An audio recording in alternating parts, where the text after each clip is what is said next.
Welcome to Stock's Visionary channel. Before we start, don't forget to click the subscribe button. Well, I love the idea of getting a drone and having light fentanyl-laced urine spraying on analysts who tried to screw us. Well, we got to get to 3 trillion. We're at 10%. To make things work, you've got to have your every part of your body and every part of your mind focused on this for like 5 years. Try that. It's really hard to do. And so to organize yourself around doing that, you need a higher purpose, and I also think you often need a lower purpose. Like the higher purpose for me... What's a lower purpose? Well, I love the idea of getting a drone and having light fentanyl-laced urine spraying on analysts who tried to screw us. So that's my lower purpose. And, yeah, and others. But the higher purpose for me was to get this nation to be the preeminent power in the world, because whatever faults we have, they're nothing like anyone else's. We've got some amazing questions from this audience. And we got a bunch of Palantirians in the room, so here we're going to go. Are you ready? This first question, it's as if Peter Thiel were here, I think. The question is, what are the 2 most important insights for running a company that most people would disagree with? It's a very Peter question, because one of his famous interview questions. Well, it depends what I think they mean a tech company. So most people believe that building a company is, you need someone who's actually good at business. It's not just being good at tech. And you will fail. If you just have a tech person or just have a business person, you will fail. And so your co-founding team, you need business cycle. It won't work otherwise. You think people would disagree with that?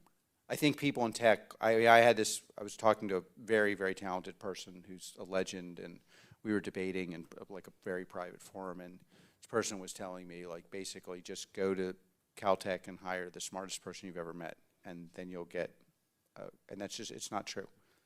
It's just, and that's what people believe, yeah. Okay, so this is a different one, also mentions Peter. What would a 25-year-old Alex and Peter... Oh, by the way, the other thing on that is it's crazy important to do partner selection in your personal life, which is another thing people do not believe. What do you mean by that? Explain. Like, you got to find someone who actually likes you in your personal life. That's really hard, because many people who are doing things that the person they're with doesn't like them. And like or be alone. But like you can't have like this thing at home that's bad. It won't work. I won't disagree with that. What would a 25-year-old Alex and Peter today start and work on if they had the chance? So you're 25 years old now, yeah. And it's today. It's 2025. I'll give you a very self-serving, but I think and I say you cannot choose Palantir. Well, we got to get to 3 trillion. We're at 10%. Well, let me. I don't know the answer to that, but like I believe it might actually be that, but I'll try to get a less self-serving answer. But the thing is, a mistake I've seen people make over and over is you assume the best thing is the new thing, when in fact maybe the thing you know could be 10 times bigger. And again, I saw this at Palantir. Like, I revere everyone who is at Palantir and most people who left. And I certainly never badmouth a Palantirian who left, even though, of course, there are a couple that, whatever. But I do think a mistake that I've seen people make is they think the new thing was going to be better than the thing they had. And in my experience, just in general, you want to hang on to dear life to the thing you have that's working. So that is actually my real answer. But one of my things, I think answers that are true are often not persuasive. Like, that's a true answer I think is probably not persuasive. But it is true, but not persuasive. Because I think I don't think there's anything in the world that I or Peter and I could work on together, and we still are working on it. So that proof's in the pudding. Like, and Stefan is the three of us are still at Palantir. So it's like, that's a really good example of true answer, demonstrably provable true, and no one believes it. Because it sounds like, well, of course we should be saying startup number 5, 6 that everyone could join. But if it couldn't be that, I don't know, most of my conversations with Peter are actually just about philosophy and like politics, or like at a high level, not who does what, mimetic conditions. There are alternate universes where Peter and I were like still in some permutation fighting. Like when we met at Stanford, like our relationship now and our relationship then is jarringly similar. Like we get on the phone, it's like, yeah, okay, but I think this, you think that, and we discuss. It's probably a little less. Who wins that when that happens? It really. It's very hard. How do by you the way, determine who wins? It's very hard to know who's right till like 3 or 4 years later, and I think if you talk to him, he'd be like, "I was right most of the time," but if you talk to me, I would think I was right most. So I actually think it's pretty even, but the thing that's actually really important about the dialogue is, and honestly, it doesn't matter, because without Peter, he was right about one thing, picking me. I might not have picked me. So it's like, it's like he can be right all day,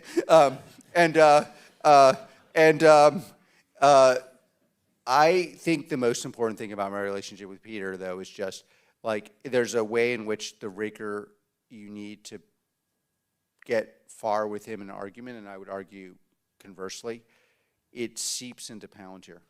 Like you can't just make a superficial argument and think that's going to fly in any way. Even if you say, Peter's, let's assume he's right, I'm wrong, but the rigor of the argument would matter as much as who's right or wrong in the argument. And that's really important. I think it's been very important for Palantir, because things that we believe at Palantir and do at Palantir have to survive a lot of rigor and people contesting them.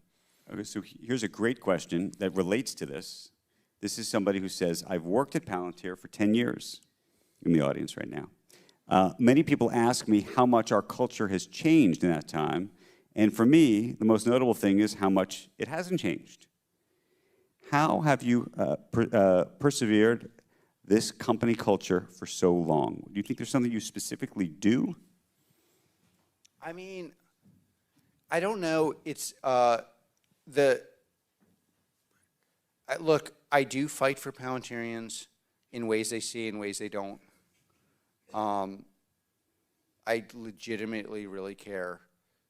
We have a set of broad precepts that I try to enforce, including pushing responsibility to the front, giving responsibility to people who deserve it, meritocracy, radical meritocracy, openness, honesty, very low corruption. I mean, like, obviously we don't do any normal corruption, but like, well, lots of people do.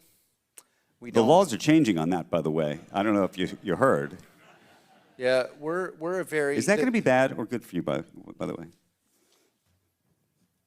I don't... At Palantir, we're allergic to anything that looks like internal corruption. And I would say, and that includes, like, for example, we have prominent people, we have children of very prominent people at Palantir.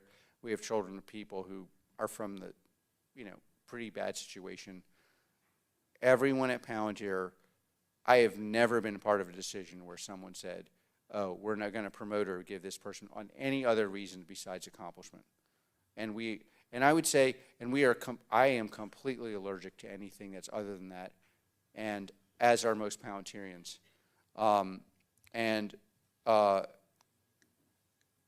think if I tried to do something, or someone at Palantir tried to do something that was low integrity on those vectors, most Palantirians would be like, this stops or I quit, or this will stop. And Palantirians would unionize or something around that. So I think you can't do that if you want complicated products. So it's like we build, like PG, Apollo, Foundry, Ontology are some of the most complicated software products that have ever been built. And if there's any modicum of dishonesty, non-meritocratic behavior, purposeful non-fairness, which I would call forms of corruption, bigotry along any race, religion, gender, you will see that the product does not reflect the honest situation, and then your company fails. So, like on that stuff, not to mention Palantirians have no tolerance for that. Maybe Palantirians here, anyone disagree with that? Yeah. So we're complete zealots on this. And I would say that's one of the reasons people were skeptical of investing in us, and maybe they should have been. But like in the end, that's why we are doing such a good job winning. Before we wrap up, and why so many Palantirians, by the way, like, look at Palantirians everywhere. Before we wrap up, I wanted to actually mention one other thing, which is something that you mentioned at the top, almost in passing, and it's something that's dear to my heart, only because I am it too, as is one of my We're actually children. a couple. It's a joke. Dyslexia. I want to talk about dyslexia, because you mentioned that you would have struggled to write this book, and you run the company, you're dyslexic, and I think you think of dyslexia as genuinely a superpower. I wish my son was here actually to see you talk about this right now. But what is it that you think is the superpower that you have as a result of this? And when did you figure all this out? Well, I mean, I was in the closet about being dyslexic until about 5 or 6 years ago. And then a buddy of mine actually in Germany I was like, you know what, I'm just tired. Like, God, why do I have to be in the closet about this?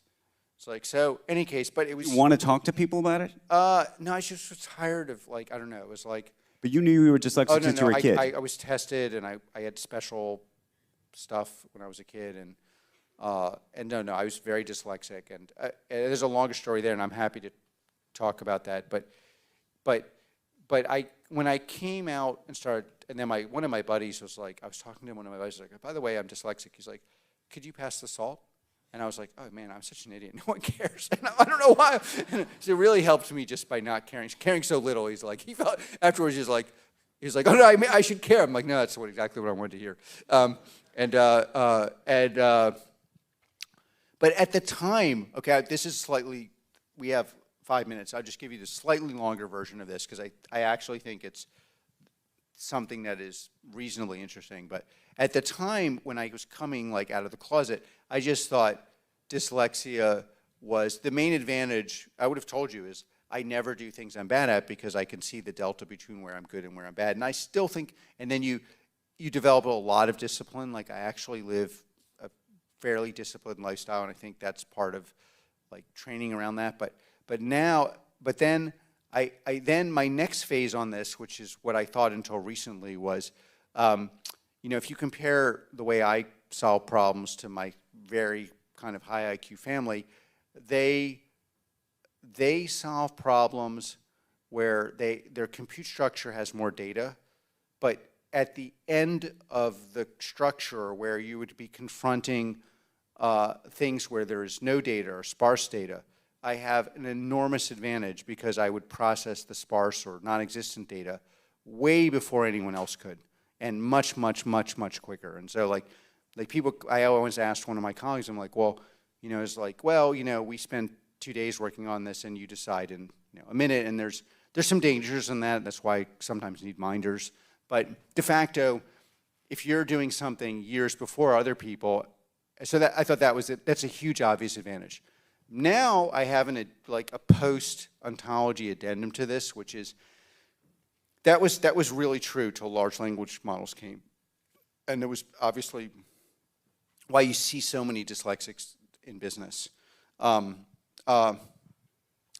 now, what large language basically do is they commodify everything that's not original.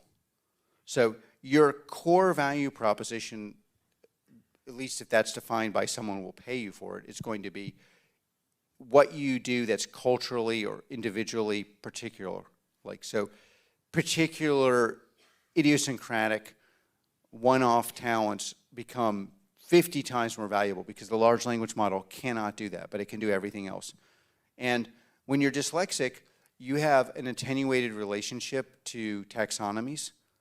So, you know, if you're dyslexic, I'm dyslexic, you could define it any way you want. I would define it as a non-dyslexic reads and they are one-to-one with the taxonomy.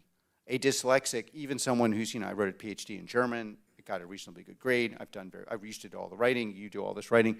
No matter how successful you are, you don't have the relationship to a lexicon or a taxonomy that's one-to-one the way a non-dyslexic would. Well, you could think of what are we navigating now? We're navigating a world where all taxonomies no longer quite work. You know, it's like the taxonomy of what it means to build a tech company, how you build it, what it means to be a nation, how you organize it, how you fight on the battlefield, how you defend yourself on the battlefield. None of the playbooks, like the playbook does not work. So everyone's good at doing the playbook. That's kind of an LLM. Everything else is the dyslexic.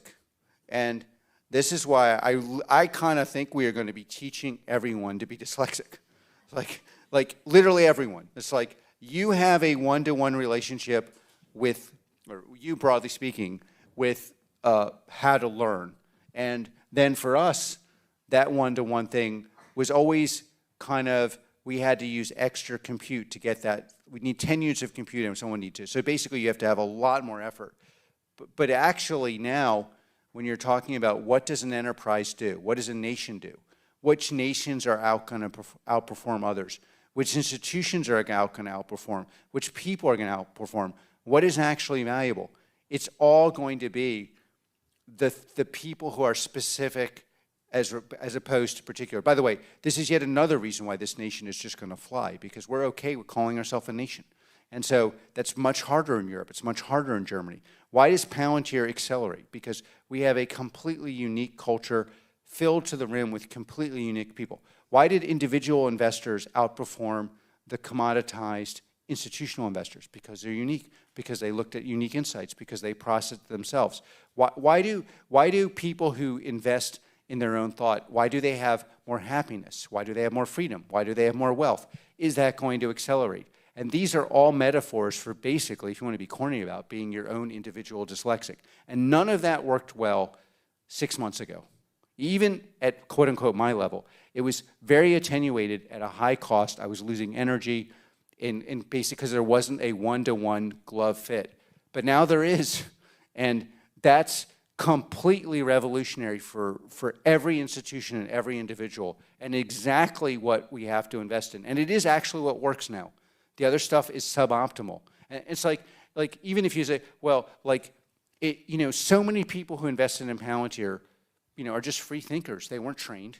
But that's being a free thinker is like 10 times more valuable, being your own individual, your own country, your own way of doing things. Like you see this on the battlefield. The Ukrainians, Israelis, Americans, Brits, they all fight differently. They all want to fight. They need to fight. They have culture-specific ways. Clandestine services, all of them are organized in completely different ways, even if they have the same mission, because they're culturally specific. And then of course you have universal guardrails. Of course I believe in that, meritocracy, rule of law, various other things that are necessary, our Constitution in America. But it's the attenuated nature to the standardization, or you could call it in classic social reification. It's like the individual, the attenuation with the broader taxonomy and phenomenology that surrounds you is where all the value is. And that is actually the value of being dyslexic. Now, and it's just completely shifted. It's like, yeah. The book is called The Technological Republic. He was, by the way, going to call it, do you remember what you were going to call it? The Revenge of the Dyslexic. Oh, no, yeah, no, if it was done now, yeah. The Revenge of, yeah. Alex Karp, everybody. Thank you. Thank you for watching this video. For more videos and stock analyses, please click the like button and subscribe the channel.